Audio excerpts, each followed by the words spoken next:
A modest little girl named Lily lived with her adoptive mother in a quiet suburban neighborhood.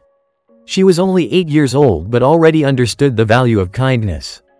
Every morning on her way to school, she stopped by a small cafe on the corner, where Aunt Brenda, the owner, sometimes treated her to hot cocoa. Lily loved sitting by the window, watching people and imagining who they might be. That morning was especially cold when a tall man in an expensive coat walked into the cafe. He seemed out of place in this simple establishment, clean-shaven, with a wristwatch worth more than the entire interior. His name was Thomas, a millionaire and the owner of an investment company, a man accustomed to solitude and control. He had only stopped by for coffee on his way to an important meeting. When he went to the counter to pay, he realized he had left his wallet in the car, and his phone was dead. He sighed in irritation, but at that moment, Lily approached the register. Shyly, she held out a bill she had been saving for the school fair and said she wanted to pay for his coffee. He looked at her in surprise. Though he felt awkward accepting, something about her sincerity stopped him from refusing. He thanked her, sat at a table, and watched her.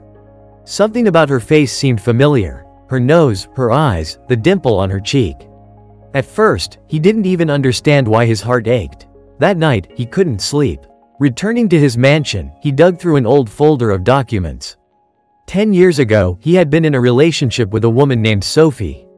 They had parted ways without knowing she was pregnant. He had tried to find her a few times but failed. Sophie's name appeared in the records. She had lived in the same neighborhood as Lily. The coincidences were too precise to be random. After a few days of searching, he confirmed his suspicion. Lily was his daughter. For a long time, he hesitated to approach her. He knew he had no right to simply walk into her life. But every morning, he returned to the cafe. He watched her drink cocoa, smile, and sketch in her notebook. And each time, he remembered how, for the first time in years, he had felt warmth from a simple cup of coffee, paid for by a girl who had no idea who he was. She had simply been kind. And at last, he understood what it meant to be a father.